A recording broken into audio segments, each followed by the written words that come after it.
Hello there, this here's Tracilyn. I'm also known as VCat.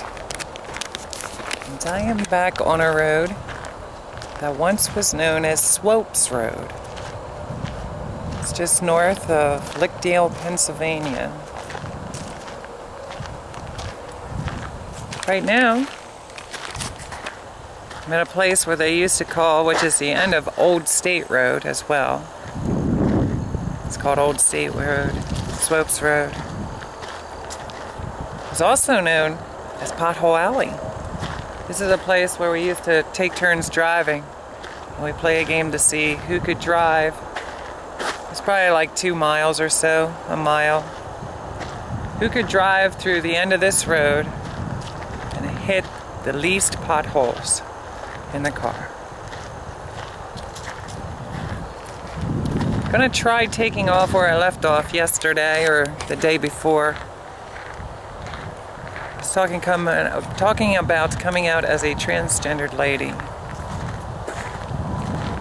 I mentioned about how I met a girl online. The girl online led me to a whole nother internet website or meeting place. What do you call those?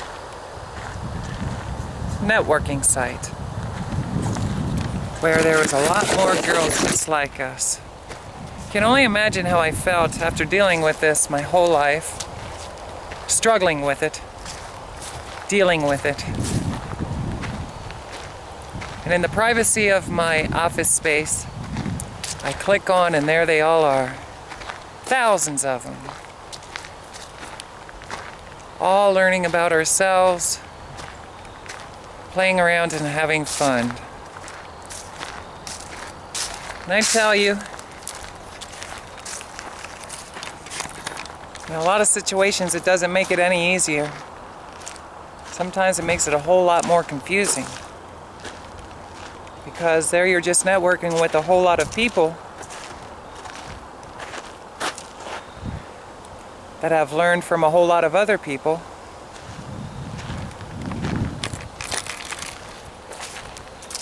Who have a distorted illusion of who and what we are.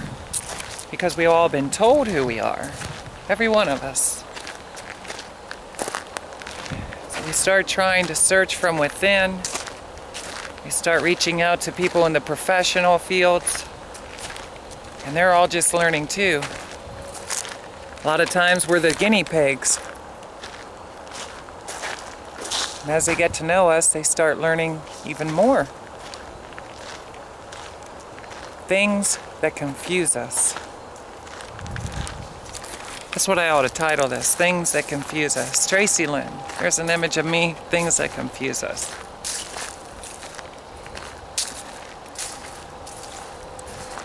Feeling really run down today. So what I did is I made a list. Just touch up a few areas that maybe I have missed out on. I apologize if I'm repeating myself. My memory, for anybody who does know me, is not the greatest. For those of you who do not know me, I'm sharing with you, my memory is not the greatest anymore.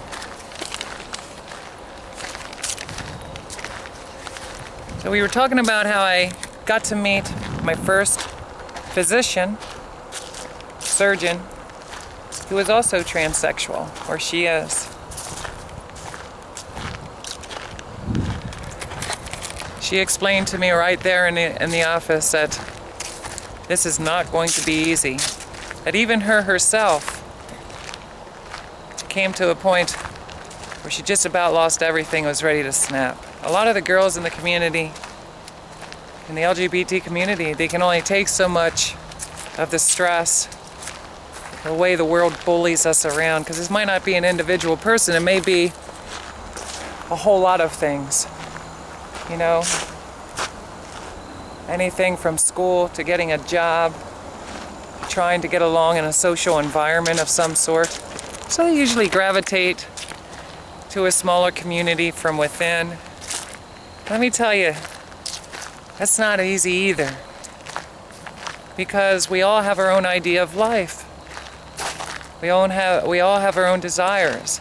And just because somebody accepts me because I'm a transsexual lady, they might not understand what it's like to have the need to do a lot of other things. So then we become bullies amongst our own community, rather than just accepting one another for who we are. And in that office, I began to cry as she shared me stories of like a girl in Philadelphia who was beaten pretty badly and then chained up to the back of a car and drugged down the interstate. If I shared that, I'm sorry, I'm sharing it again. Because that's something, even though she said it with words and not showed me an image of it, that image has stuck in my head. Ever since that day, I'll never forget our conversation. I'm gonna take these off. I look a little ridiculous right now because I'm squinting. It's starting to get hot. I got my jacket on. It's cold out here, but yet it's hot.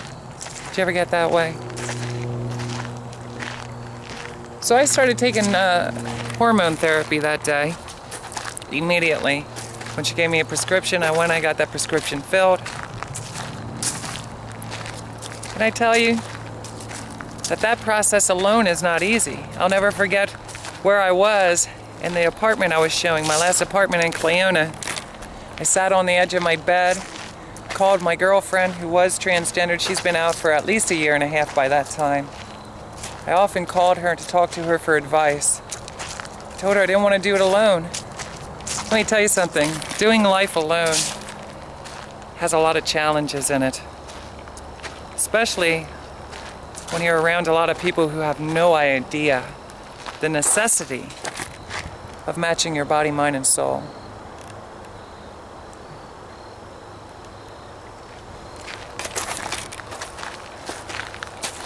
So I called her up and she said, just do it. Don't be scared. Just do it. If you really want to do it now. So I started putting the cream on and I took a couple pills that I had to do because we needed a testosterone blocker. And then you start taking estrogen. Can I tell you, I cried that day too, only they were very happy tears. I was excited to be officially starting my walk, living life as Tracilyn. Hello. There's a horse. 3 horses. I used to like doing that when I was a little kid.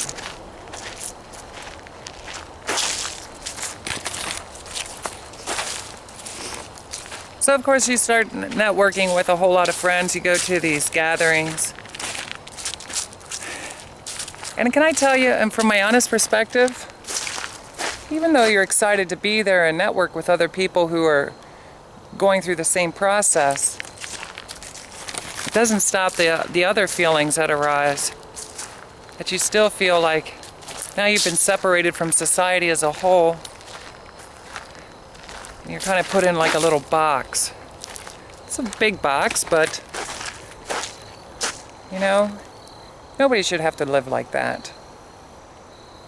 And anybody who knows me within the community knows that even when I go to clubs and stuff, I don't want to just go to LGBT clubs. I don't have a problem with it. My only problem is I like straight men a lot. And very seldom do you ever have the opportunity to meet what the world calls a straight man in an LGBT club. More and more so, I guess guys are starting to come out.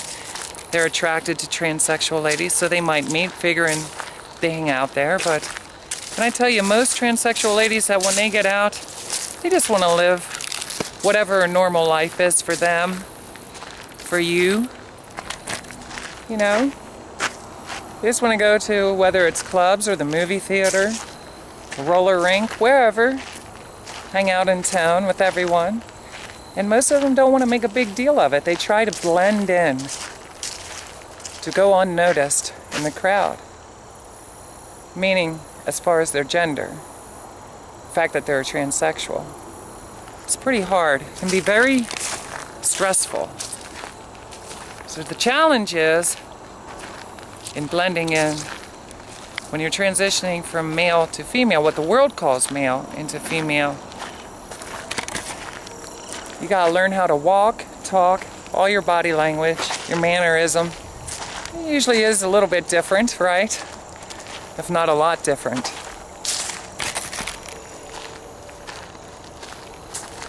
And people have expectations because everybody's been taught an idea of what a lady and a man is. So you try your best to hit a certain standard that you're happy with yourself. But can I tell you something? That isn't easy because you've been trained to go in another direction most of your life, even though your nature is fighting it.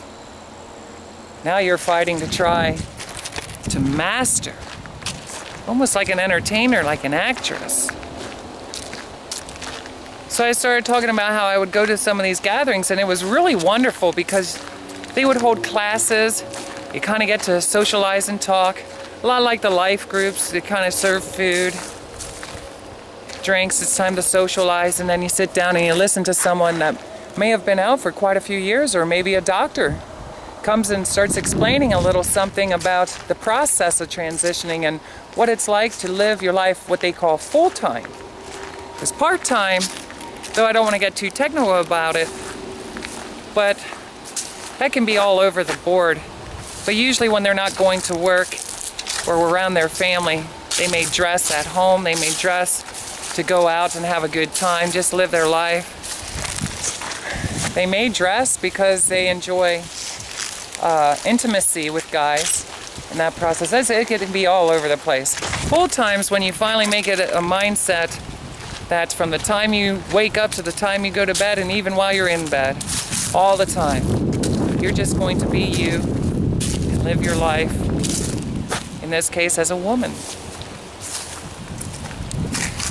Can I tell you, as I studied my own life history, that I've never felt so happy in all my life as the day that I decided to do that, to take that big step. I was smiling, usually ear to ear. I just thought this was the greatest thing that I've ever experienced. I'm living my life as a girl now. I started being more what I call natural in appearance. You know, I wasn't wearing the wigs, I was letting my hair start to grow out. Of course, I got in with a digital camera, started taking a lot of pictures of me. Beginning stages weren't that pleasant on the eye for others, I understand that. Before I took the hormones, I was kind of tough. So when I'd be standing in line, because I was an entertainer at a store or something like that, if people would start making fun of me. A spotter, you got a spotter. It was easy for me to reply with a sense of humor and get everybody laughing and talking. They might even ask me questions that I might not even know how to answer. But as time went on, and the life around me started to fall apart, while being on hormones, estrogen, anybody who knows, girls cry a lot, right? We got a lot of, I'm not saying all girls, but let's just face it. If you ever seen movies when they start taking estrogen and stuff, it really does make a big difference. Your brain starts to be wired a little bit differently, your emotions. If you don't have your levels correct, and I don't want to get too deep into that, but let me just say, a lot of girls, once they get started, they can't handle it. And a lot of girls take their own life. Some girls survive a little bit longer, maybe for a few years. In my situation, my life isn't getting much better. My circumstances, it's because the choices I make, obviously, for a whole lot of different reasons, that their lives start to spiral down. And they can only take it for so much longer before they snap. I've often wondered what keeps me going. Usually it's the support of others, connecting with others on some level. Let me see what I got here. I'll probably miss a lot today just because I'm really lacking energy, and this is the last day I'm planning on doing this before I move on to a special location where a tragedy happened to me before going out to Ohio in 2009. I was the kind of person, I wouldn't just stick within my region here in Pennsylvania. I mean, I would go to York, go to Harrisburg, go to Lancaster. I even started leaving state. I went to Ohio, and that's how I originally ended up eventually going to Ohio to live. I would go to Connecticut, wherever they had what they call tea girl parties. Because I just wanted to get to know as much as absolutely possible. I wanted to make as many friends as absolutely possible. I mentioned in another video that first I started working, I'm going to tell you, FedEx. As a FedEx delivery driver over the holidays. As the end of the year was coming and I was running out of finances, I needed a job. Can I tell you, after everything else that I've been through for the last 6 or 7 years, I'm very thankful that FedEx has a zero tolerance policy. Really, that's the way it felt, because I never once got harassed by anybody there. Even the managers, they were all understood. You know, I guess they had met other girls that were going through the transition. Very respectful. You know, they know that you want to identify as a lady, because you're starting to live the life that way, and they always respected that. I started to meet other friends that drove there, that worked there. One was a tougher girl, a butch girl, and she used to make jokes with me and stuff, and she helped me get through the process of learning how to be a successful FedEx delivery driver. I met a lot of wonderful people on my routes. Can I tell you, it took me back to the days when my grandfather used to deliver ice cream to door. And can I tell you, there is nothing more exciting than when you actually have a job and you're living your life being who you are and nobody's giving you any grief for it. It was a very pleasurable experience. So that's all I really want to say about with the company. Bless you, FedEx, for helping to make people's lives a little bit easier. After that, of course, that was only for a season. There was not a position for me to actually stay for full time, but they told me anytime over the season I could come back, and it takes time. Eventually, you might be able to get in, get your own route, get your own trucks, get a couple routes, and end up managing several of them and hiring drivers. So I thought there's a possibility. But in all honesty, is that what I really wanted to do? No. Music, speak. I like to talk a lot. Just met with my brother the other day. He was telling me, you know, you've been like this your whole life, because I always apologize to him in the end. Once I start talking, I rarely can close my mouth and give other people the opportunity to return in their conversation. It's just who I am. You know, sometimes you just got to accept things like that too. Those sites that I was telling you about really got confusing to me, because everybody has their own idea about things. So someday I'm hoping to walk you through the differences between a cross-dresser, transvestite, pre-op, post-op, transsexual. I mean, there's just so many different labels, you know? And you start talking to them about different surgeons. Everybody has a different idea of who would probably be the best surgeon for what surgery. You start talking to people about hormones, because that's very important to the girls. It's very, very important that they are in the right dosages and that they go to an acceptable doctor, someone that isn't going to judge them but help them. Can I tell you, that alone is really hard to do, or it was back in the time that I got started. Finding a non-judgmental doctor.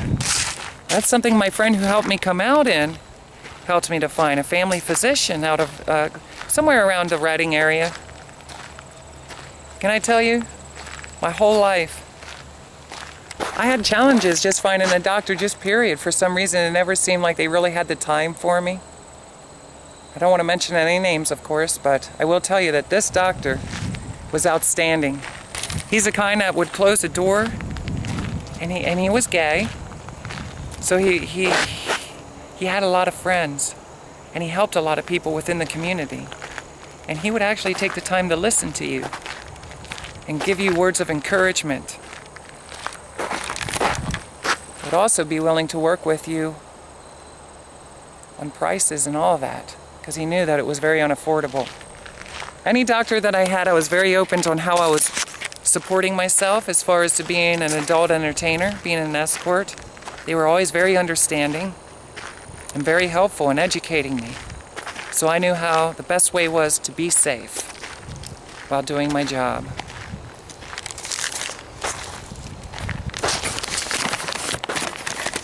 While I was an escort, can I tell you, that's just another thing that if people find out, and they will, if you advertise online, I just used my name. I just wanted to be me.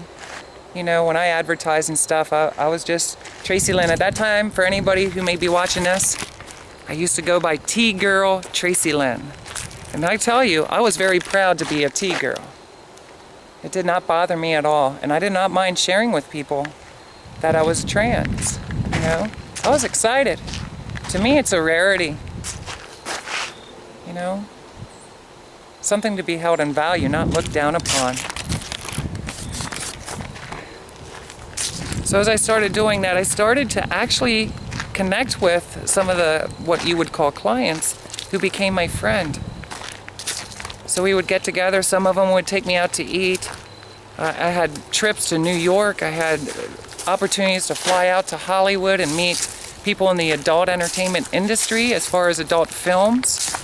And can I tell you, I want to tell you right now, if you heard my life story, then you know that that's always been kind of like a secret fantasy of mine throughout my life. I don't necessarily want to do it anymore. I want to stick with the music, but there's something to be said about flying out to LA and sitting down to have dinner with the celebrities in that field. And what I found out instantly is that at least while we were talking, they seemed to be some of the most civilized, well-mannered, and intelligent people I've ever met in my whole entire life. Very non-judgmental. You know, again, same situation, I probably wouldn't want to live with them. But going out, having these friends as I continued to go about my life journey was refreshing. Because there were people with compassion, grace. They didn't need to know the details. They just knew what you were going through. So I mentioned about getting my surgery. That was very important to me, to make myself as presentable as possible, just so I could get along the road just a little bit easier maybe, without people spotting me so easily. I'm stumbling over my words today. You know, by that time, not only was I in the process of having no other choice but to sell a lot of the stuff that I had, I was pretty much losing respect by everybody I once knew because they did not understand. Most people totally turned their back on me and walked away from me. And I tried to find forgiveness for it because I understand that they never knew this. So a lot of people felt I was hiding it from them their whole lives, our whole relationship, and they felt like they were being betrayed. What do you think of that? Tracilyn betraying people? After I shared my whole life story, do you think I was betraying people? If I was, or they felt that way, I can rest assured that I was not doing it on purpose. You know, I'm still me, and that's what I tell people when I talk to them, that I'm still inside. I'm still the exact same person, only in all honesty, I'm a lot happier because I'm doing what's right for me and not right for the world around me, which in a sense, it really is what's right for the whole entire world. You know? Because in me just stepping out to be myself, all the other girls are now having the opportunity to meet me. You know? Kind of like you're leading the way for the generations behind you to have it a little bit, what? A little bit easier, a little less hassle. Something that I don't think that I shared with you guys is what encouraged me to come out. Understand I was doing a very in-depth spiritual walk, a lot of time out here thinking. And I'll never forget, before I came out, one day I came home And I used to leave my radio on for my dog, Riggs. And I walked up the steps in that apartment I showed, my last apartment in Cleona. And for some reason, I started listening to a gay speaker on the radio. He was on my radio. And I'm thinking to myself, how is this possible? I started listening to it on Sirius Radio in a trucking company I worked for after FedEx.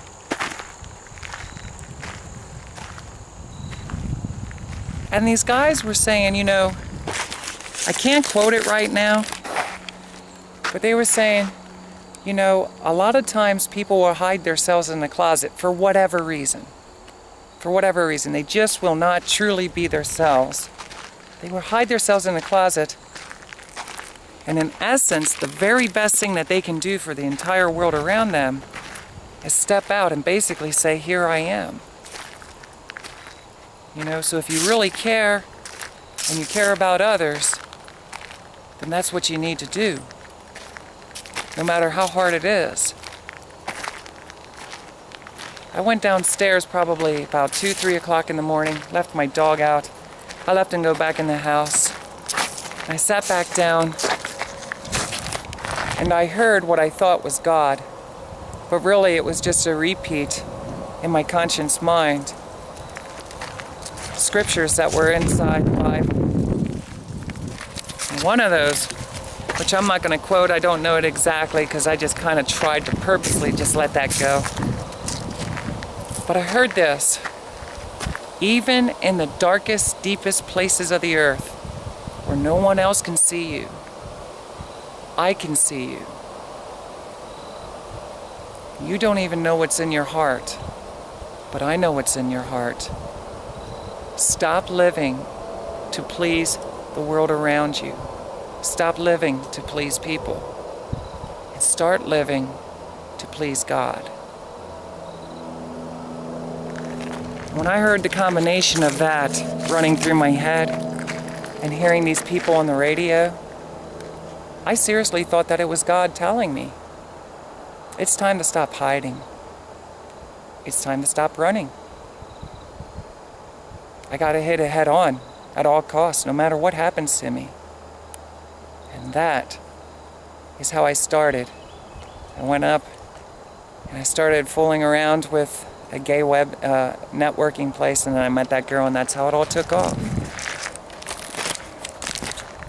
I believed a lot of times, even looking back now, that me brainwashing myself as well as allowing others to do it to me, because it becomes very addicting. You feel very dependent on what they call God's Word.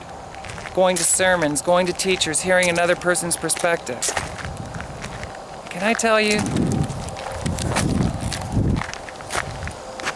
knowing what I know now, there's a lot other easier ways of teaching others to help them get it right without going through a whole lot of turmoil in the process of trying to figure it out, that you are God, you know? And you gotta do what's in your heart. You gotta be who's in your heart.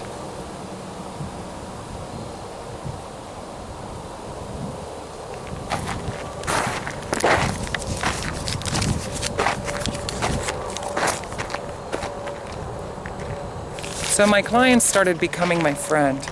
I didn't know what else to do. The gentleman with the trucking company said he didn't know what else to do. He didn't want to do it, but he doesn't know how to deal with all the pressure around him. And in his eyes, everybody else's eyes, this is kind of ridiculous, right? It wasn't ridiculous to me. And I needed a job. So I tried to get quite a few of them. And I got interviews. And you know what was the hardest stumbling point? Was the fact that when I would hand them my driver's license and stuff, they would see the letter M on there. And even if they didn't know, you could see an instant change in their facial expressions and even skin color sometimes. They didn't know how to respond or how to take that. I mean, let's face it, everything they've been taught their whole entire life pretty much says this is something very evil, something they don't want nothing to do with. I'm a nutcase. And I may very well be a nutcase, But I was a nutcase who needed employment. So I told you about how I started putting ads out on Craigslist. And I was surprised at the response. I gotta say, I was totally surprised. I'm not anymore. But I was then. And the more I started making myself available for work, I started connecting with some pretty amazing people. Even to the point that it was more of a friendship, and I would share a lot of time at different places, whether it be going for dinner, or sitting around watching television, or listening to the radio. I even, because I couldn't find anyone to take me on a drive to Philadelphia to get my first surgery done, it was a client who became a friend. Can I be honest with you? I should have just been very grateful, and I was. But I'm thinking to myself, I don't even have anybody in my life, whether it be through my family or through my friends, that can be there to go with me through this process. I felt like I was pretty much alone. So I tried to balance out and be thankful for who was taking me. And can I tell you, to this day I am. And if he sees us, I'm extremely thankful, because we became friends ever since that time period. So later on, when I came back, he took me to my sister's house, and I gotta say, she was a champ. Because in the beginning, my sister, who I love dearly, she was really confused by it. Can I tell you, a lot of people were mad by it. They didn't understand. I didn't understand myself yet either at that time. But unlike the few, what usually happens is everybody scatters when you come out. Get scared, they have all kinds of mixed feelings about it. They start talking to each other, debating about how messed up you are and that you're taking an evil road, dark road path, and all this other stuff. They're kind of frightened. But in most situations where I've talked to other girls, what ends up happening is within a year, year and a half, the people who really love you, they're not going to totally let you go forever. They're going to attempt to develop some kind of relationship with you, and sometimes it works out to be okay. In my situation with my sister, can I tell you that within 8 months or so, maybe half a year, she was there for me. She even told me that she's trying to deal with it. She's seeing programs on television and talk shows. See the difference that makes when we put education out there on our television or on the radio? And people who are connected, or they see someone like this, they're in the privacy of their room, right, their living room, and it's making them think, I had a brother who transitioned to be my sister. This is the kind of things that they go through. Or this is my friend. This is my son, this is my grandson, whatever. And they see this stuff on television with other girls, and next thing you know, they want to start to make it right. Somehow they want to be there to be supportive of what you're going through. So she was there for me a lot. And I was very grateful, because she has an amazing daughter that I was not allowed to see be born, because it was right at the time when I came out, and it just totally freaked everybody out on her husband's side of the family. Her husband's deaf. He understands things totally differently. So in time, she's working with him, she's dealing with all this, and she says, I don't care, you are my sister, I love you, and if anybody makes fun of you, then, whatever she said. And I was just, can I tell you how excited I was? That was amazing. That was really big of her to do. Because I've learned through my life journey that doesn't matter if you are somebody in the LGBT community, what the world considers to be a little bit different. The bottom line is, if you're just friends with them, if you're dating them, if you're seen walking with them, your life is affected by that greatly. Greatly. Her life was affected and infected by that. Because other people now are judging her. Because she just wants to love me. And she told me the same thing. You know, you're the same person inside and you always seem happy now. You're always smiling. And she started giving me a couple, pieces, whether it was a necklace of some sort or a ring. She would paint my nails with me and we'd talk. She wanted to get to learn more about it. And eventually my mother did the same thing. Then she gave me something special. But she told me, my mother told me, you're always going to be my little boy, but I love you. And you gotta do what's right for you. And over the season of time, you'll find out that the same thing happened with my mom. She started being exposed to television shows. She started learning of other people's life journeys. And then she started comparing it and relating it to who's in her family, who's going through it. One of the best things that we can do for the whole world is get educated, speak up, share our life stories. That's why I'm doing this.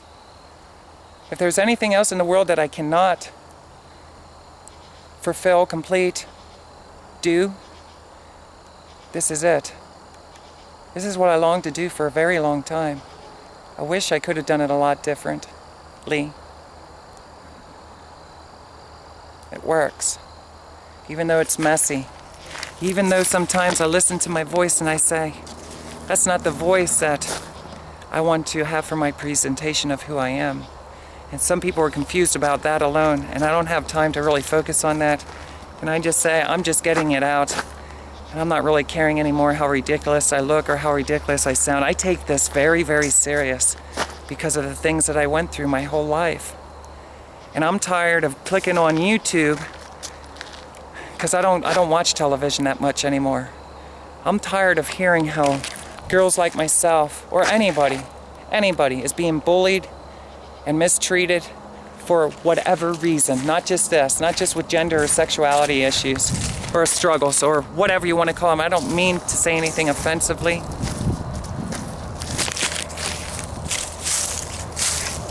That's how I ended up doing this. A lot of people, they're not strong enough. They can only get so far before they snap.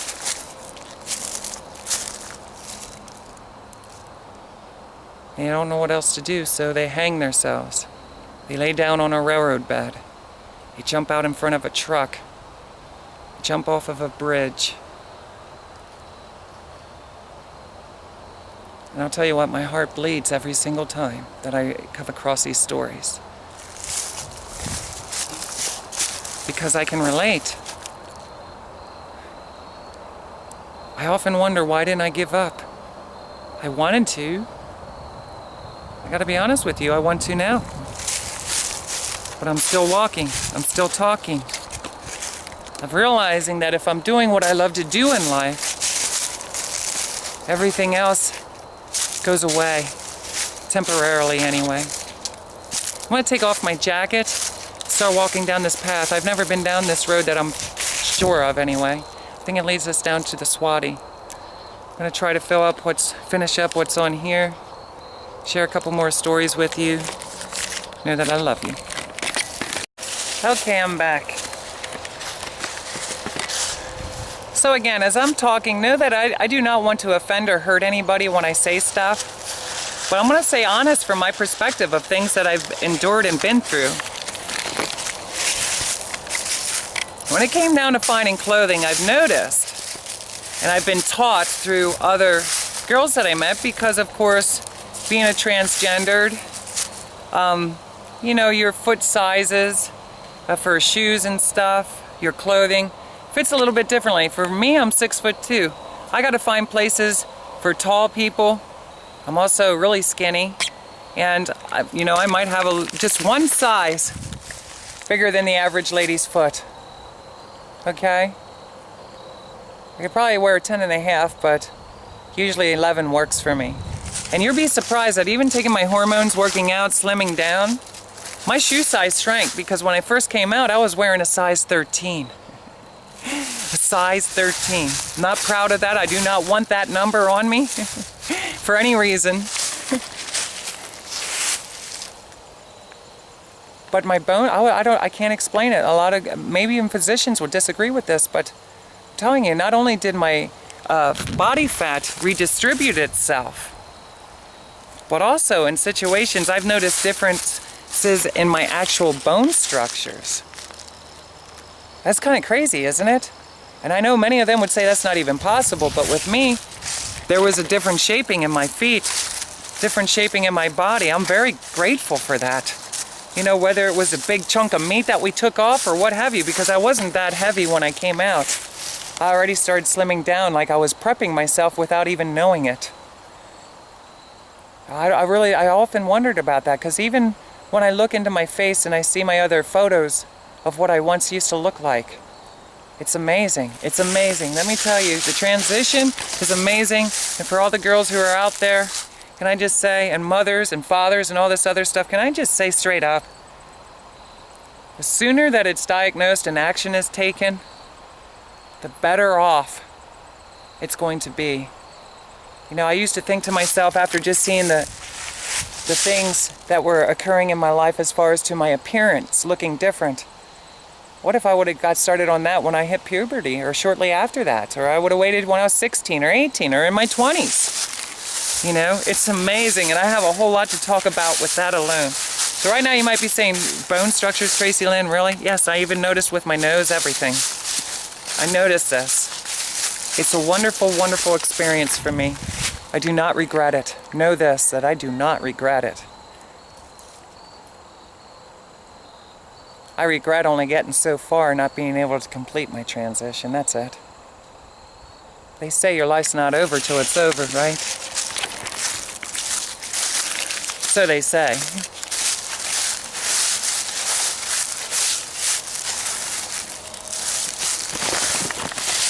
Telling you about meeting friends in the business, so to speak. And we go on adventures to go to New York or to LA. And when I first started going over, getting involved in going into New York, it wasn't going to trans or LGBT clubs or T-girl parties. Now I was getting introduced to the BDSM scene. Don't have a whole lot of time to explain that. Look it up. You'll find all kinds of information there. But I'll never forget when I first went to a club that was in New York and I got to network and meet other people. For me, it became like a playground. And pretty much I was center of attention.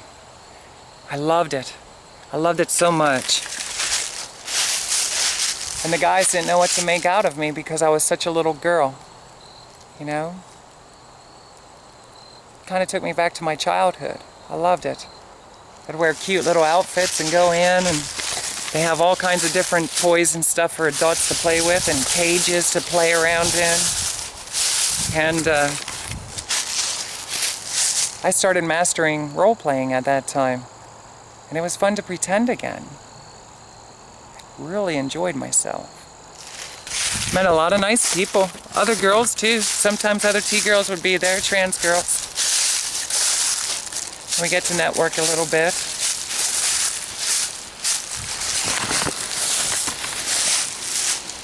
That's when I started meeting a few people that were into all sorts of things. And I started learning more about my position in life is to be more of a bottom. In the gay community, you know, you have your top and you have your bottom, and it's the same for the transsexuals, you know? And people want to know. They want to know right up front, you know, what position do you prefer? And I already discussed that in another video, so I'm not going to repeat anything, but watch my other videos. You'll get to hear it. And eventually I'm hoping I can share more about a lot of this stuff that I learned. The thing that I loved a lot the most was I started finding that spankings were very therapeutical for me.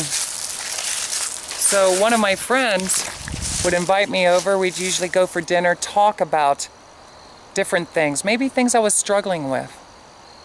You know, his question would be, why is it that you need to be disciplined?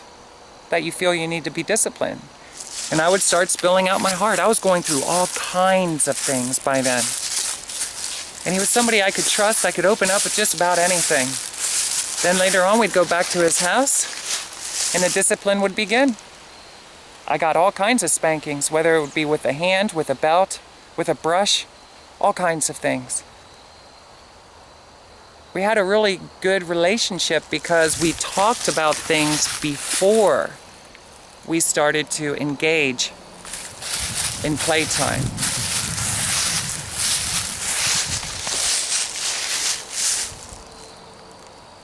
I had amazing experiences with that. We started going out into public places. We'd start talking about how we could set up a scene, so to speak, of a role play, where we would end up, he would drop me off somewhere. I may be on a corner, I may be in a club, and he would come in, and whether the people wanted to be involved in it or not, if I was sitting by him, he'd start talking to him and stuff, and telling him, you know, this is a school night, she should be at home. She's grounded. And all of a sudden, these people started playing along because this was just a regular club. And next thing you know, they're laughing and carrying on. And I guess they're kind of scratching their head, wondering what exactly what are these guys doing?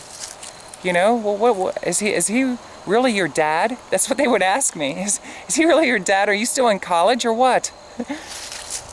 You know, so we did a lot of fun things like that, and I can just tell you many different stories without going into too much detail or saying who it was. But if he's watching this, you brought me a lot of joy. You helped me tap in to another side of me that I have put away in my closet. I just put it away. I shut it down because the world around me, I could make up a million excuses. A lot of different things happened throughout my life journey. And instead of enjoying life and doing the things in life that I enjoy, you know, that brought me pleasure, I stopped doing them. But it was great now. I had somebody to share that playtime with. So notice my dog started to bring it out in me. I had a playmate. Then the last girl I was dating, she had a very childlike mentality, and I don't mean she wasn't very intelligent. I mean she was very playful. She had a very child spirit. Now I'm meeting other people that they want to experience that. They want that. So I was on cloud nine, and everybody always wondered, you know, I talked to my sister about some of this stuff, or some of my friends, you know, without giving too much detail, just like I'm talking with you. And it got them curious, so they started taking it into their relationship and saying, you know what? You're bringing a lot of joy into our household, into our family, not because I'm engaging in it, but because they're taking some of the things I'm talking about and they're trying it out. And they're finding out that it's spicing up their relationships. You know? We all, as we go through our life, at some season or another, we put away, some of us for the rest of our lives. You know, all the playfulness that we have in our souls. So keep it alive. Don't be afraid to play with your friends and stuff. However, it doesn't have to be adult fun. It can be all kinds of things. Play a good game of touch football or something. Kick the can, hide and seek. You know, be surprised what that'll do for your relationship with all walks of life. Whether it's your boyfriend, husband, girlfriend, wife, cousins, sisters, brothers, mother, you know? Don't stop living, is what I'm saying. Don't stop living. That'll bring you down. It'll tear you apart.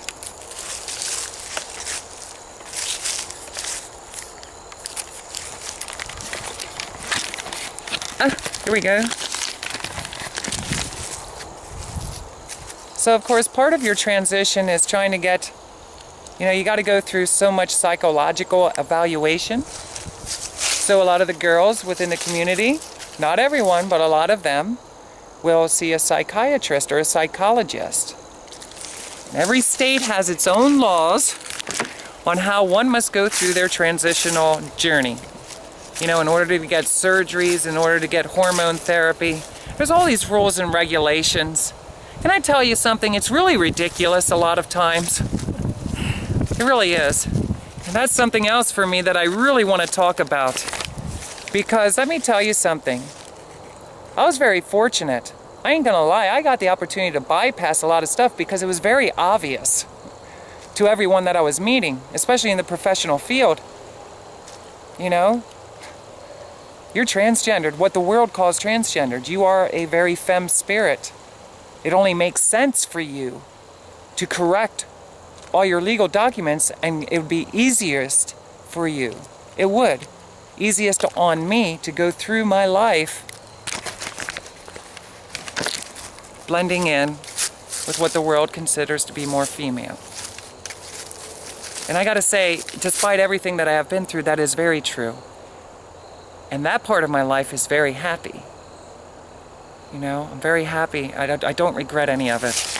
So, when you go to these psychological evaluations with me, I gotta be honest, I don't want to lie to them. I really believe, especially the ones that I had the opportunity to meet with, there's no way. I wasn't holding anything back. I shared all my life with them, everything that I was going through. The first day I met my psychologist, let me tell you, I just started busting down crying, and I told her about what was going on, you know, with me coming out and that I'm a girl and having these challenges and stuff. And she said, Tracilyn, I've seen a lot of people. I've talked with a lot of people, and I do not doubt anything that you're telling me. I am so sorry. Sorry that you had to go through all that you did. You know, just after the first day, she was blown away that I would even have. Can I be honest? She was kind of surprised to hear that I was having any struggles, because she's like, until you spoke up, right? And I don't mean talking. My talking voice is kind of right now, but she said until you basically revealed it to me, I would have never had any idea. So a lot of my transitioning wasn't just by going to the physicians and psychological evaluations. It wasn't just the hormone therapy that I was on. Can I tell you, a lot of it was very dedicated, committed work. Going to all of these groups that I was going to all over. When I jump into something, I jump in full force. I have to, because I've been holding back too long. And finally I have a breaking point where I say I gotta go. It's kind of like being at a horse track. And the horses all line up, and the gate opens. They just go for it, right?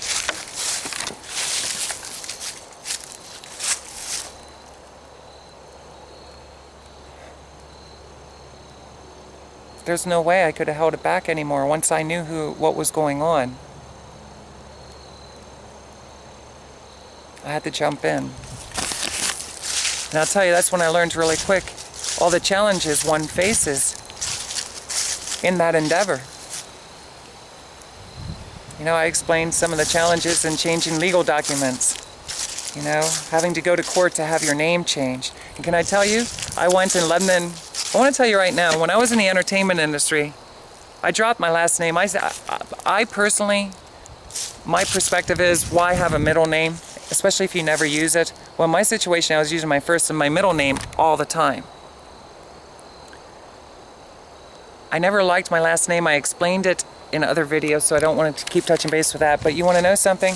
The time came up within a year or two that I was at the same court with the same judge in a dress. I dialed myself up. I went in, tried to present myself as ladylike as possible, even though I was still kind of staggering around in my heels. Why did I go over the top? I don't know. But can I tell you something? I can't think of his name, and it wouldn't be right for me to say, but I just want to say that in that London court, that judge up at that time, outside of the profession, the professionals that I was going to see, he was one of the most respectful people I've met anywhere. He was very kind to me.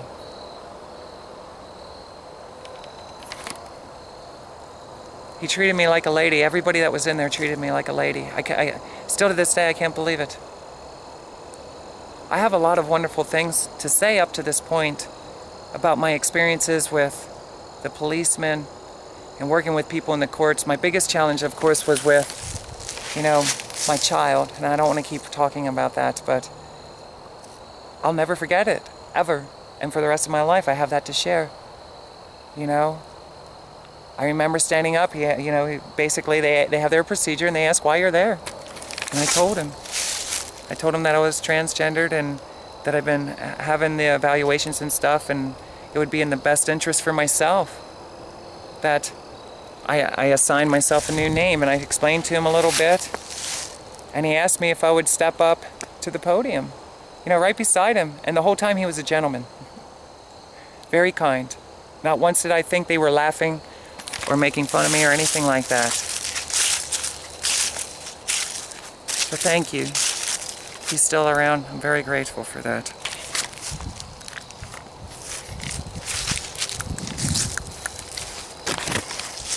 So now work is a big, big issue. There's a lot of people who know me from the Harrisburg area. They didn't have a Lebanon Craigslist list. So I started doing a lot of out calls because I didn't want to bring people to my house, I kept believing that somehow, some way my life is going to work out. I'll be able to get another job or what have you, but I still enjoy myself, and I always thought for the rest of my life this could be a part-time occupation. I had a lot of fun. I don't regret it at all. So I used to do a lot of out calls to Harrisburg, and then I would get a lot of phone calls on my cell phone, so I'm running around all night long, making friends, having a wonderful time. Let me tell you, that alone made me feel like a teenager again, like a kid. A lot of the people I met, wonderful. You all know who you are, and I'm very grateful because I would have never been able to get through my transition without everyone's support. And emotionally, I don't mean just financially, I mean emotionally. I'm very grateful for everybody I met. I was, I guess you could say, one of the lucky ones. Because most of the people that I would meet, that I would meet with, were very respectful, very nice, and we had a lot of fun all the time. Laws vary in the United States. I often wonder about that. Why do I live here in Pennsylvania and the laws are much different over here? And I'm not here to get involved in the politics of it all and stuff. I don't really want to know more than I need to. But can I tell you that I've just learned through my life journey that it's ridiculous. I'm a United States citizen, and no matter where I go in the United States, I have to change my license if I move. If times are hard and we need EBT cards and stuff like that, we can't just have one EBT card.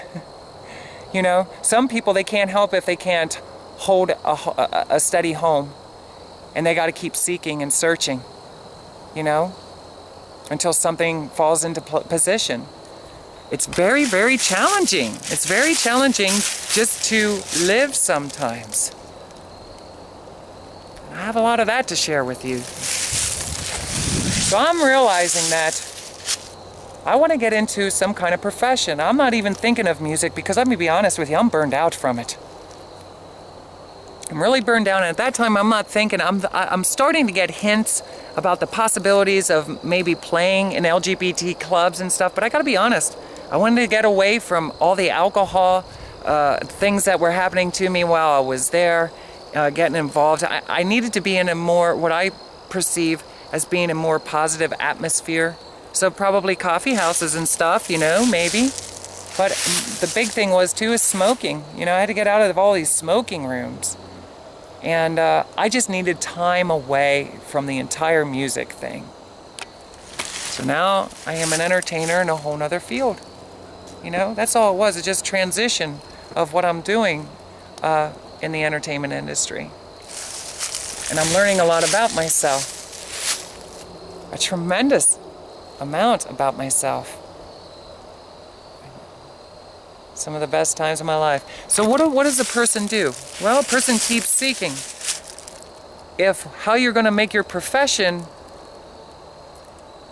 has a lot of struggles in the location that you are to see it through, then maybe you need to relocate somewhere else. Go to Nevada. Go somewhere where maybe you could even get deeper into it. Move out to LA, do films. All this stuff started crossing my mind. What are all my possibilities? I'm trying to balance it out, weigh it out. And can I tell you, I'm going to be straight up and honest with you. In Rhode Island at the time, what they called in-house prostitution was legalized. And I don't like using that word prostitution. So understand, ladies, men, whoever it is that's hearing this message, we've been told what a prostitute is, and I already told you this, I'm going to keep telling you this. Okay, it's not this filthy image of a girl at her lowest point opening up her legs for money. Okay? Prostitution is anyone who is doing anything for the wrong reason. Biblical, very factual. Okay? Period. That's what it is. Got a lot of prostitutes running around. They might not like me saying that. A lot of people I know cross paths with on a regular basis are prostitutes. I myself, for a whole lot of other reasons. Okay? They had a law, basically, you could advertise on the internet, and people could come to your house, and bottom line, you could have sex for money if that's what you want to go. I'm not saying I ever did, but I'm saying that this was another opportunity as well. And I'm thinking, what if I go up to, since I love beaches, what if I relocate to Rhode Island? I got to do what I have to do. Let me put something very clear. I have to do what I have to do to survive. And when you get put into that position, it's not easy in a world that all your gifts and talents all of a sudden become an illegal issue, a legal issue. That's horrible. It's horrible. It's horrible. It's horrible. It's horrible. And I want to really talk about that sometime. It's horrible. So I'm looking out for other opportunities, and I'm thinking this ought to be a place. Things never worked out, but I always admired that there was some kind of mess up or in some kind of law that was passed there. For some reason, they evidently what they called corrected it. And I got to admit that after a couple years of going up there and making all kinds of friends, I'm thinking to myself, that's awful. Because I feel very strong that the world's idea of a prostitute is wrong. And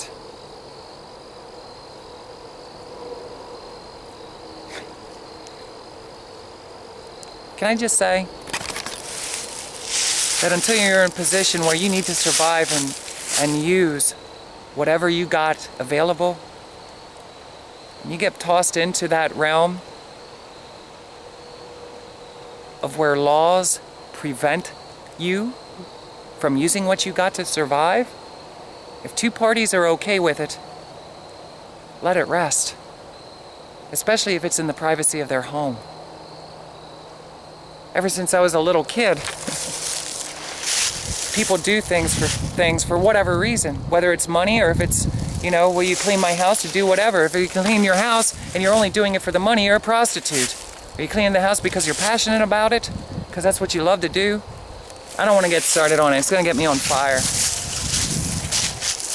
People are worried about them passing laws for marijuana, medical marijuana, and all this other stuff. And I got to say, I think the laws for prostitution is absolutely ridiculous. And I know that there's absolute wonderful ways that you can license people and run it very safely as a profession. And to be honest, the people who want to dismiss all of that can make out quite well as well. Aren't there other more serious issues to worry about? Absolutely there is. Which is going to take me to the place of as to why did I want to move to Rhode Island? And I'll tell you, because I was doing elk calls while I was home. Oh my goodness, look at this, hold on. Look at this. See the deer? I wonder if that deer's a prostitute. I was doing elk calls, providing adult entertainment services. Varied from all kinds of things. I'd rather not go into the details of it all. But can I say that sometimes when you get into the position that finances are a necessity and you're running a service, that the bottom line is you're going to make yourself available and ready 24 hours, 7 days a week. Everybody has a different schedule. So I did an out call to York, Pennsylvania.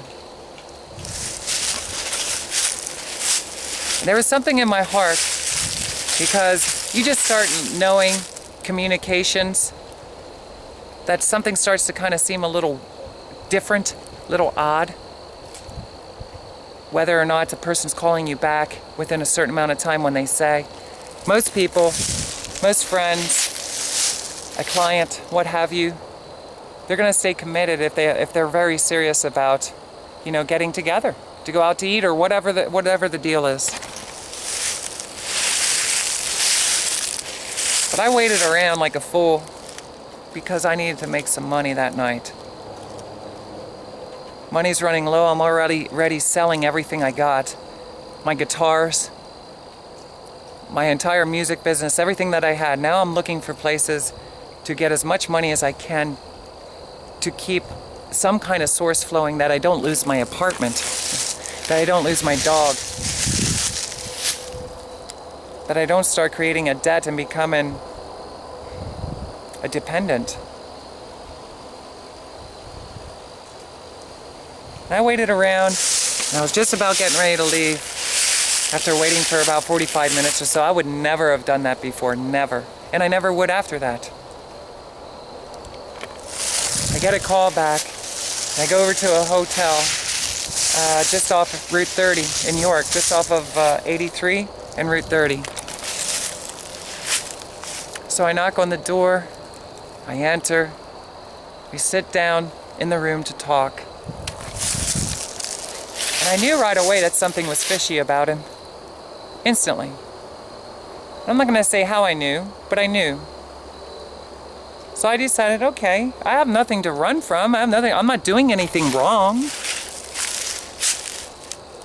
So we start engaging in conversation. I want to get to know more about him. He wants to get to know a little bit about me. The problem is he's taking the conversation in the wrong direction. I already started having vibes that there was a possibility that he was trying to set me up. He was asking too many deep questions that were really irrelevant, considering I'm an adult entertainer. I'm here to strip. I'm here to role play. I'm not here for anything other than that. I don't sell sex for money. I don't do that. So one thing led into another. And he wanted the details as to knowing how our session, if you will, how our time together would be utilized. And I let him know, I tailor every meeting differently. What is it that you're looking for? What is it that you're looking for? So he starts talking about massage and all kinds of weird things. And one thing led into another. I never once mentioned anything about money. And he handed me several $100s. And I'm like, what's this for? Well, that's for our session. Really? I already knew right there and then. Nobody at that time, I'm not saying how much it was, but I already knew. Nobody just gives that to you. Why would they? Why would they just give you a large sum of money? It's ridiculous. Understand, I've already been doing the adult entertainment for quite a few months. And I was quite popular as far as being an entertainer. This guy gives me money. Nobody ever just gives you money. Nobody would ever do that. And I'm not going to go into the details of it all. But being that I was under suspicion, and now this, I was almost 100% concrete that somehow, some way, somebody was playing a joke on me.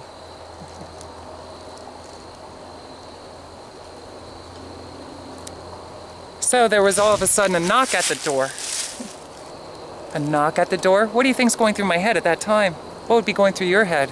This is pretty scary, right? So immediately, I'm going to be honest. I took that money and I put it underneath a sofa or a chair. There was a chair in the corner. It's very important that I say that to you because notice, I have no money on me. I never agreed to anything. when he gave me that money, because I said, what's this for? So when the knock was at the door, I got up instantly. Whatever reason, I didn't know what was about to happen, but it's time to ditch that and get myself ready. I didn't know what to expect, you know? Or is somebody there to hurt me? I don't know. It was undercover police officers. So guess who got cited for in-house prostitution? Really? But I've never once agreed to ever exchange intercourse for anything.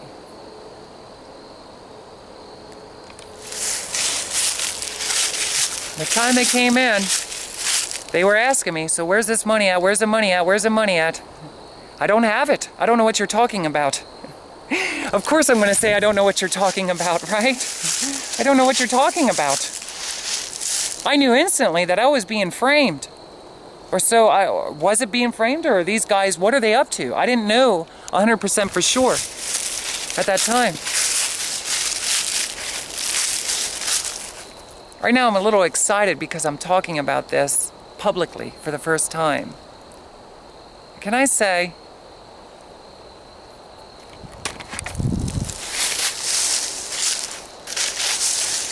that they were rude to me? Even if they were there to frame me and press charges against me wrongly, they didn't have to be rude to me. They didn't have to mistreat me. They didn't have to make fun of me, but they did. They absolutely did. Never saying sorry at any time for turning my life upside down. They don't just do this to me, they do it to as many people as they possibly can. This is what they did, not just here, all over the United States. All over the United States. Do they have it on recording at least? Do they have a video camera stashed away somewhere that can say that I agreed to exchange intercourse for money? Absolutely not. But guess what? It's his word against mine. And guess who's on their side? The judge. The entire police department. All of the politicians. Whoever. The president? I don't know. Maybe. You know, sense of humor here. I don't know who's all on their team, but I know nobody's on mine.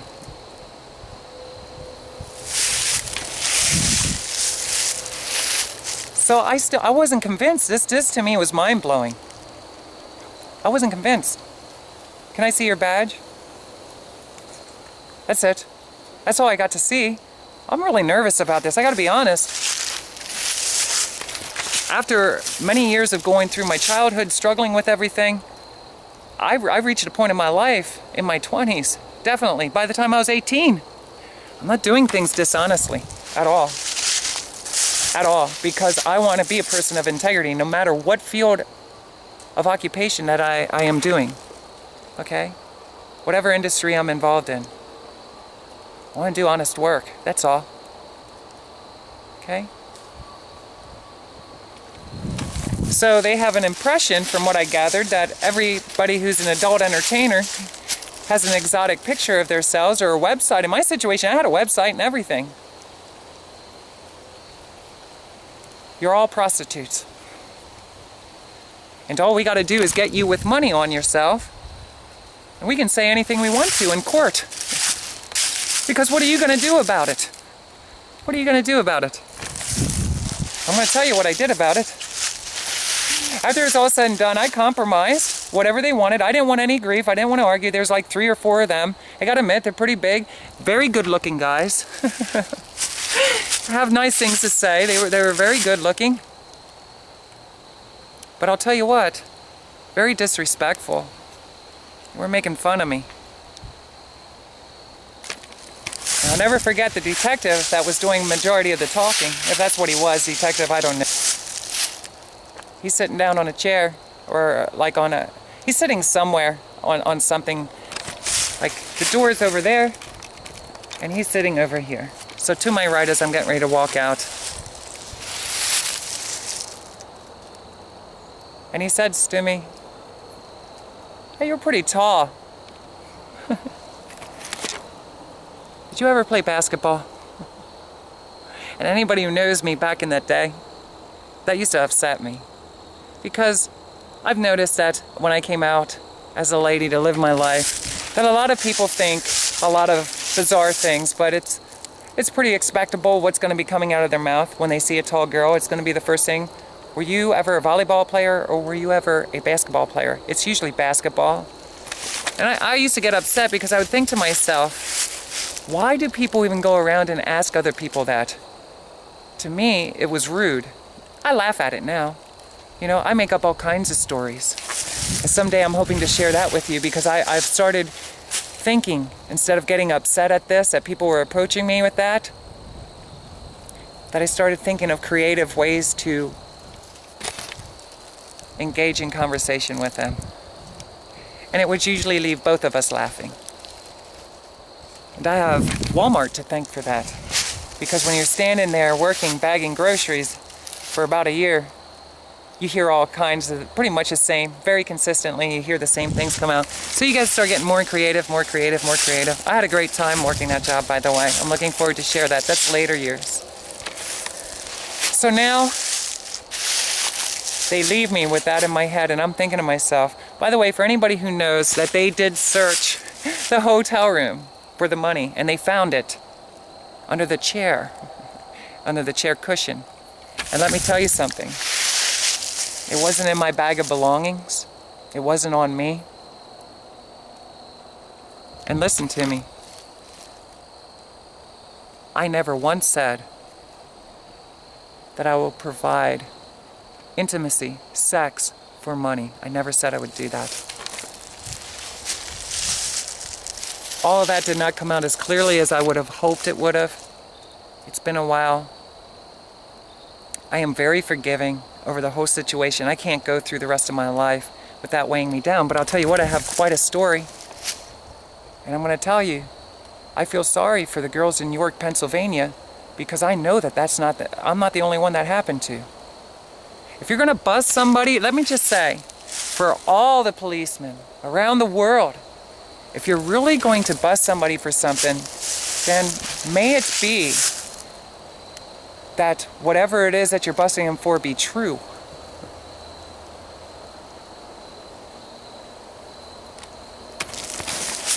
I love the guys. I really do. I know that may sound weird after what I just shared, but I do care about them. And understand that I grew up respecting the police throughout my whole life.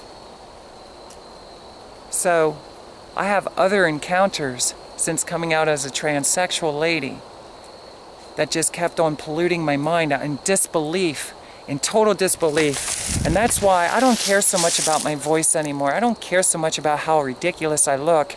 I'm tired of people in a position that I admire because I know their job's not easy. There's a lot of others, there is a lot more serious things going on in the world. And two parties getting together to have a fun time. And somebody who's willing to help somebody in their time of need.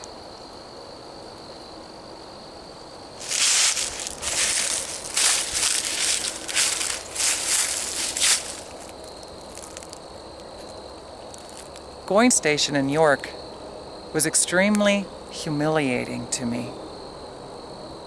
Was my driver's license corrected at that time? To be honest with you, I don't know. I don't think so. It might have been, but I don't think so yet at that time.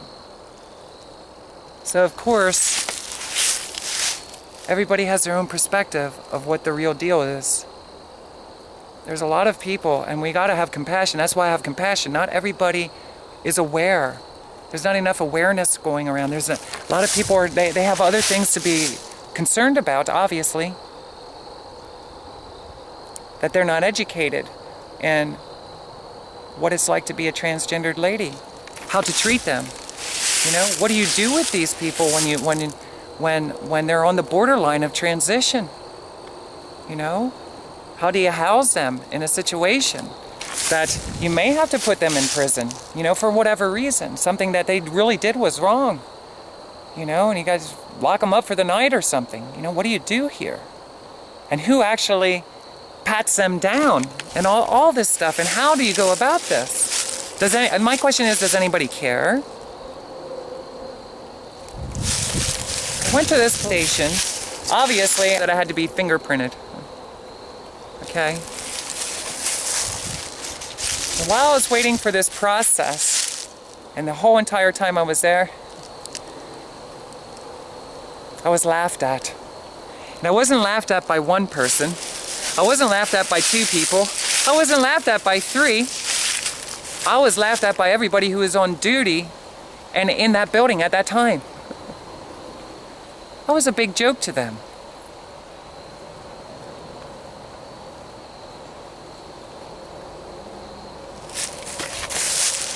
I worked in York for a while.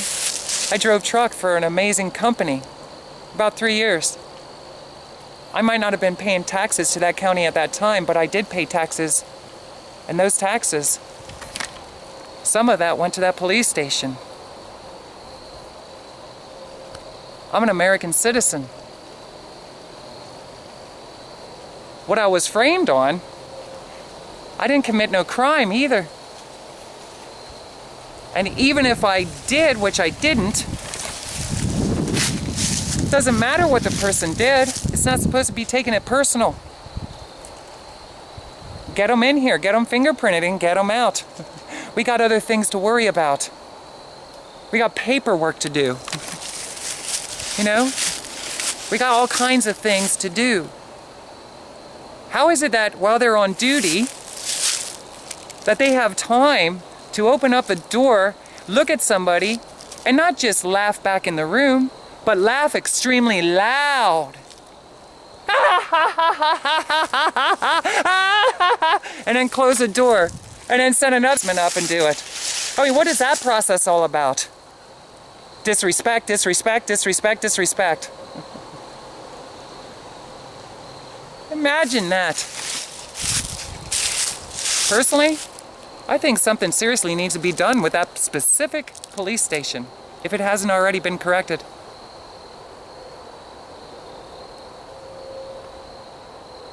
I've never forgot that.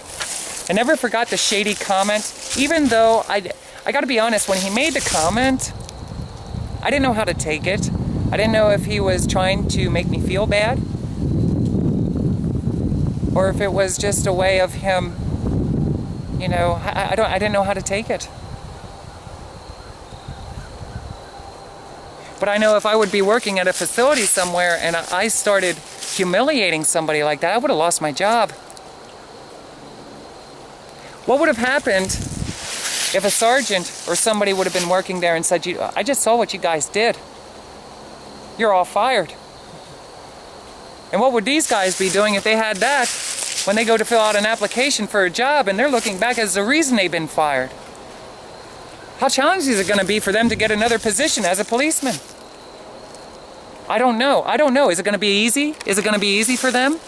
I'm curious to know. Is it going to be easy for them? Because you know what? I don't know. I'm starting to see that it's more common, not just within the Pennsylvania state, but it was other places that I traveled. I traveled the whole country. I have stories after stories after stories to tell you about being disrespected by policemen who have discovered that I am a transsexual lady. Only they don't look at it as a transsexual lady. They look at it as a crazy man in a dress. A big joke. Compassion? Zero. I don't have compassion for you. You were speeding. And now we're not going to remove ourselves from the opportunity to humiliate you, because what are you going to do about it? Is anybody going to care at all? Probably not.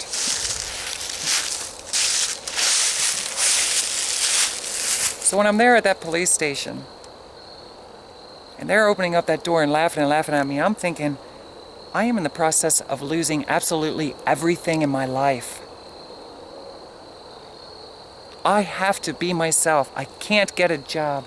My family is turning their backs on me. My fans, can I tell you something? Any fans that I once had, forgive me if you were not aware of this and you used to be a fan of me when I was a musician, but the ones who were the closest turned their back on me. Everybody I knew turned their back on me. Very few, very few. And there were some people, don't get me wrong, that were trying to understand, trying to make sense of it. This is why I say education, education, education, education.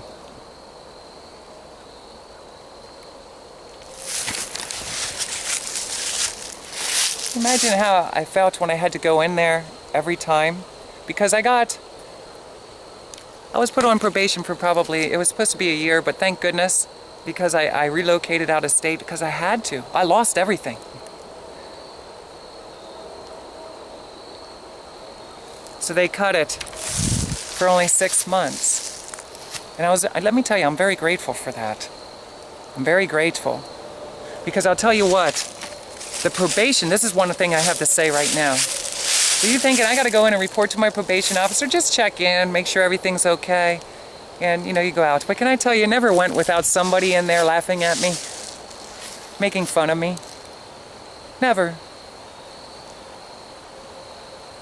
Supposedly, it is almost like a misdemeanor. It's a very minor offense. To most people in that profession, it really is kind of a joke. It's kind of something very small. They take it very seriously, obviously, but they know that there's other levels of things that are going on. Bank robbers, car thefts, murders, all kinds of crazy stuff. Okay? Arsons. All kinds of crazy stuff going on in the world. But we're going to frame somebody who's going through one of the hardest things in life that they possibly ever could think of. We're going to frame them, and then we're going to humiliate them the whole time they come here. What do you think about that? Because it makes our day get by a little bit easier. I don't know why. I'm just saying. And again, I love him, believe it or not. I'll never forget his face. Never forget our encounter anyway. But I want to say this, and I want to make it very clear. My probation officer that was there, thank goodness they gave me a lady. And I don't mean that to offend any of the guys, but I was very grateful for that.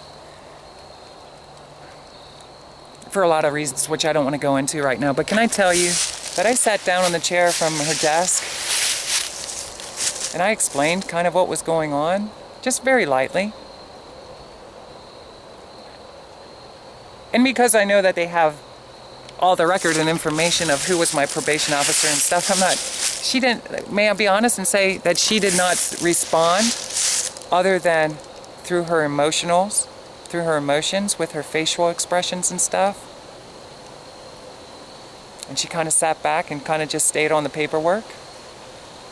And can I tell you that outside of me sharing my story and seeing her body language and stuff, I knew that she instantly had compassion for me because I explained to her what was going on in my own life. Did she need to hear that? No. I guess some of it.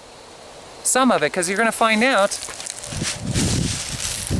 that she treated me with the utmost respect that a human being is worthy of.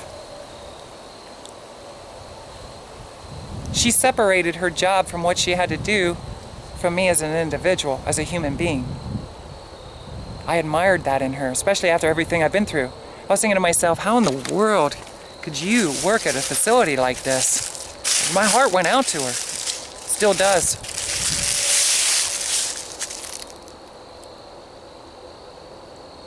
Later on,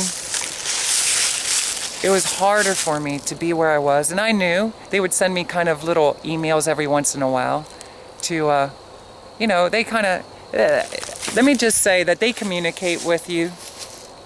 I didn't stop doing what I was doing. In fact, I went out and I got me a police uniform, at a costume store.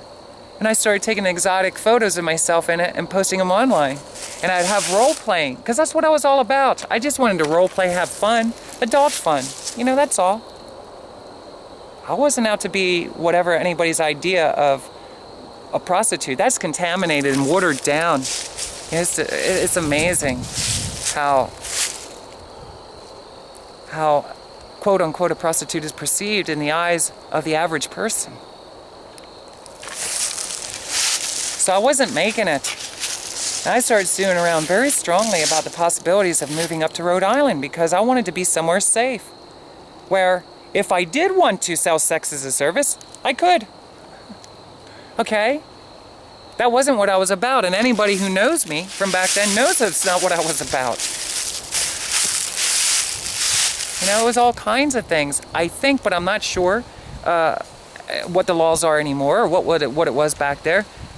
But I'm just going to give an example. If being a masseuse in Pennsylvania, if you didn't need a license, then people would provide exotic massages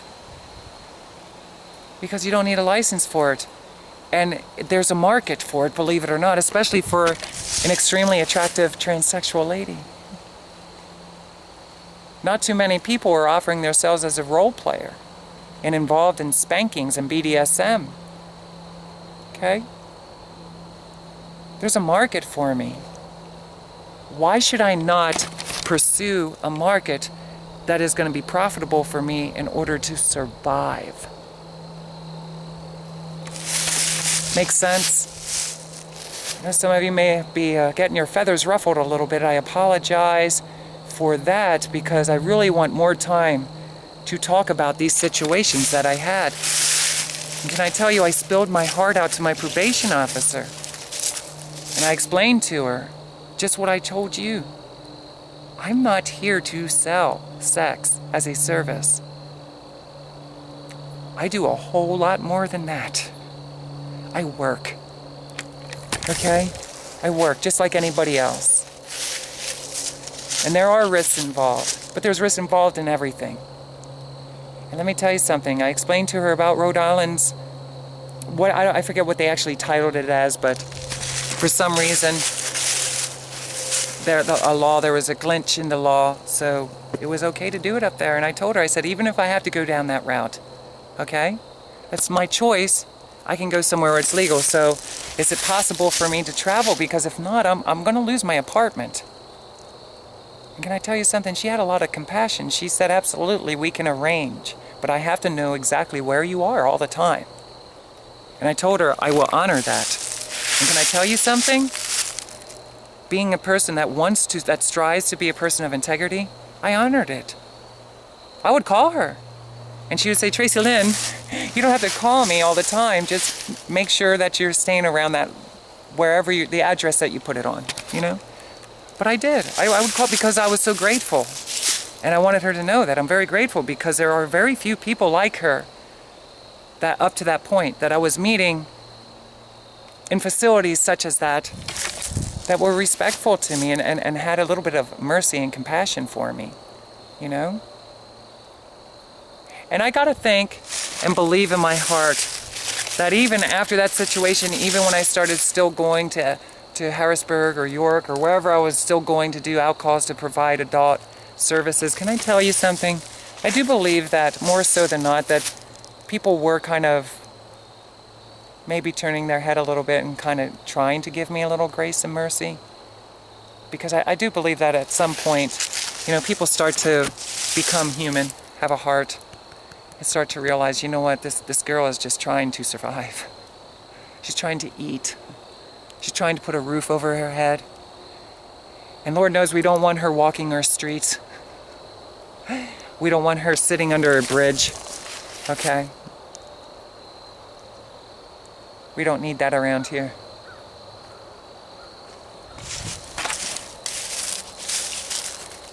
On my road trips, traveling up and down the East Coast primarily is what I used to do. I love New Jersey. I love the Northeast from there. I love Boston all the way down to Washington, D.C. I love, it's so highly condensed, populated. And I love the big cities. I don't necessarily want to live in a big city, but I like being close to all that stuff, the beaches and things. It was a wonderful experience. I got to explore avenues that I never did before. I got to role play, pretend. everything in me was coming to life, the spirit from within, a childlike spirit that I left behind. So obviously if I'm traveling, I'm going to get in some kind of trouble, unfortunately for me. And there would be times that police officers would pull me over in the state of New Jersey or wherever I was, Connecticut. And can I tell you that very rarely were they respectful to me once they found out I was a transsexual. And sometimes if they had a partner in their car, it would turn into a joke and they'd kind of get their partner to come up to the car and they'd stare in the window and laugh.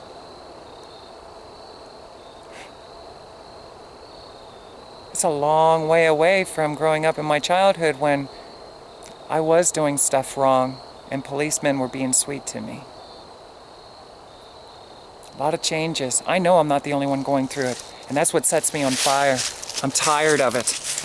There's too many other guys out there in this world that would not do that and need a job and would be wonderful police officers, and they would be effective in getting the job done. They may be having their back turned. I don't know. Maybe people are turning them down. You know? But I used to think to myself all the time, what would you do if you lost your job as a patrolman, you know? Pulling people over for speeding. You know, what would you do? And what if they wrote it up on file, so when you'd send them in as a reference, if people looked back on that, considering how judgmental people can be, especially when jobs are few. I used to think that a lot, maybe too much. I shouldn't have really been paying no attention to it and just left it go, you know? And now I do. Now I make the choice to just, you know what, I'm not letting them get one up on me. Pull me over, laugh at me, do whatever you want to do. I mean, you know. I prefer that you be respectful to me. But I can't make it be that way.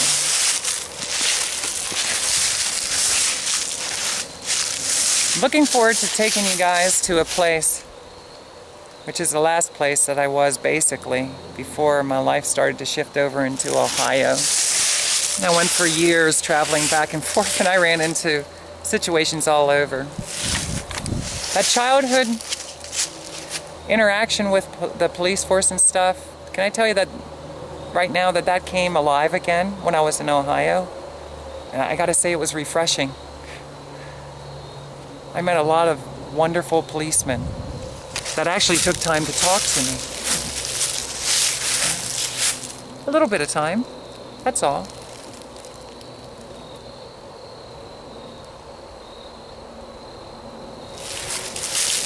Times where they would actually pull over the car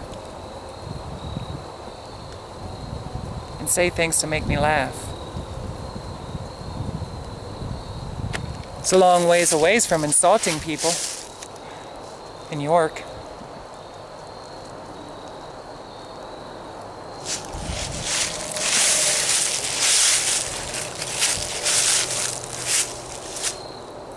I can't count how many times that I had problems with policemen, all because I was transgendered.